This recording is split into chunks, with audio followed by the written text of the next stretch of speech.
First of all, I've never had allergies, I think, in my whole life, as far as I can remember, anyways. But for whatever reason, this spring, my eyes are just getting murdered over here. So, like, if I start tearing up in the middle of my story, then it's not because I'm getting nostalgic for the past or anything like that. It's just because, like, plant sperm is blocking up my tear ducts, or I'm not exactly sure the biological process, but I think it's something like that. Secondly, I don't want you to think that I'm sitting in the hallway. It's just that like my apartment has this weird little nook, and in this area there's a tree which kind of filters the light, which makes this sort of like, I don't know, not so glary and gleamy, and we'll see how it goes.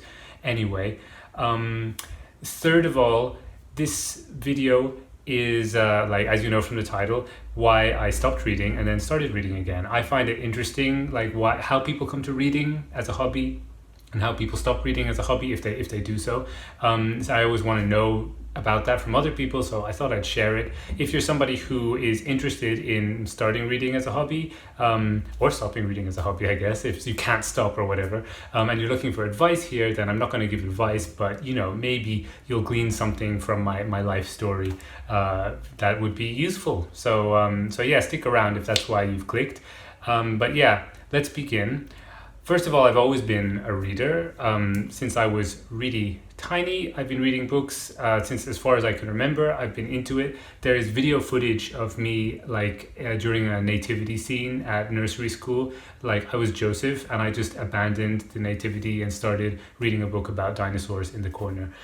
So to be fair, like the nativity was a mess, but anyway, the point is like I was that kid, right? I was that kid. Things like Hungry Caterpillar, pop-up books, especially like spooky pop-up books. I was just devouring that stuff, and then that didn't abate basically all through school, reading extensively. So it seemed like a natural step, and I was lucky enough to have parents who supported this, to study literature at university, specifically philosophy and literature. You know, I love reading. I want to kind of like enrich myself with books and stuff like that. I had this kind of like really hungry attitude towards literature. I just wanted to read more and more, and it just seemed like the obvious step, right, would be to learn in an academic setting, and choose that as my path. But little did I know that university would be the thing which killed reading for me, at least as a hobby. It's not like there were like one or two little things leading up to it. I can definitively say that it was the University of Warwick in the West Midlands in the UK, which destroyed my not love of reading, but my having reading in my life, let's say. Let me explain. So as a university student, I was now reading books all the time, which was great. Loads of classics, rereading European literature. I was introduced to like ancient literature for the first time. I think, no, we did a little bit of it in high school, but mostly my not experience of it came from university, philosophy texts. So, you know, when we weren't reading in university, then we were reading for like homework. And then when I had free time, I didn't need to read anymore. And this is where it begins, right? Because like obviously I was reading all the time, so when I had free time I wanted to do things which weren't reading, and that made sense, and that changed my habits, so that when I finished university, what had been my free time for reading had become my free time for watching movies, or my free time for hanging out with friends or doing whatever, right? So that kind of space that had always been carved out, that instinct actually to read when I have a moment to myself, was gone, because then reading was actually something which was connected to my academic life.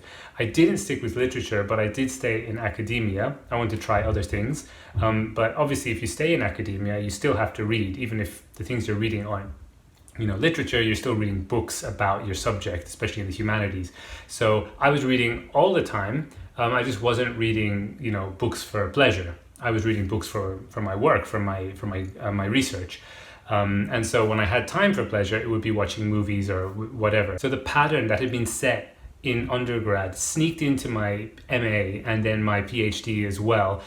So it meant that without even realizing it, although I was still reading during my university time, when I had free time, I had, other things to do. So I think I graduated from my undergrad in 2011, which means that reading was basically dead for me as a hobby from 2011. But the thing is, I didn't even realize it, because I did keep reading in the background. It was just so much less compared to before. So insidious was this university way of life that I didn't even know I wasn't reading anymore. And how did I find out, you may ask? Enter the Goodreads Reading Challenge. I imagine most of you watching this will know, but for those who don't know, Goodreads is a social media platform owned by Amazon, where you can track your reading in a challenge. So set yourself a number of books to read in 1 year as a goal, and then see if you can meet that number by the end of the year. And I decided at some point while I was living in Japan to give it a whirl. I thought, this sounds fun. And I thought, I wonder how many books I read a year, or what would be like a suitable challenge for me. And I thought 20, why not? So I put 20 books. End of the year, I check and it's 7. I've read 7 books in the year. This is kind of a bit of a shock for me, but I'm not too upset. I thought, okay, that was a slow year, I guess. So I thought, right, next year, I'll bring the goal a bit closer to what's probably my reality, and I'll try to read a little bit more throughout the year. So I set it to 16 for the following year. End of the year comes, I've read 6 books. This time I was probably a little bit more annoyed, but I didn't think I needed to change my habits so much. I just wanted to be realistic. I wanted the sense of accomplishment of having, reached my goal. So I set the goal at 10 books. I thought from 6 to 10 isn't such a big jump. That year was 2019. So in 2019, my Goodreads challenge was to read 10 books by the end of the year. It seemed manageable, it seemed doable. And then come the end of that year, the number of books that I had read was, once again, 6. So at this point, I was really bothered, and I realized I really wanted to change something. And the only thing that seemed possible was either to reduce the Goodreads counter to 6 books a year, which would be fine, there's nothing wrong with reading 6 books a year, right? For some people, it's a lot.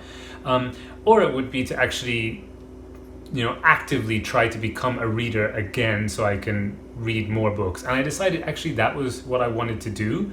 I decided I actually like reading and I miss reading, and it wasn't just about the numbers. If I thought about it seriously, I wanted reading to be back in my life again like it used to be. I've just become like bathed in a pool of white light down here, which just goes to show there is actually no perfect place to film in this apartment when it comes to sunlight. Even though just getting the numbers up was like a kind of a silly game, the reason you read books shouldn't be just to have a high number of books read, right? It should be more to do with the experience of reading. But through that kind of competitive game-like structure, I guess I started thinking about reading as a hobby and deciding I really wanted it back in my life. It was something that had been missing for a while, that was really enriching. I just scooched back a bit because the sun is creeping down the hallway and slowly covering my body like in a horror movie. So I should wrap up the video soonish, otherwise I'm going to end up with my back against the door. Anyway, I was on the verge of leaving academia, although I didn't know it at the time, and that would also free up more time. I had a job which didn't entail a lot of reading, or reading at all really. So that also was helpful then when I had free time. Oh yeah, in the job as well, there were books. So when I had a break, I could just pick up a book and start reading it. There was a little library, and that was great as well. And also around this time, I discovered BookTube. I don't know if it was kind of as a result of my disappointment of the Goodreads reading challenge, or it was just kind of coincidental, or what was going on. But I still had a low-key interest in literature, and I discovered some people's channels. I was like, wow, this whole world exists on YouTube, and that was good for a few months.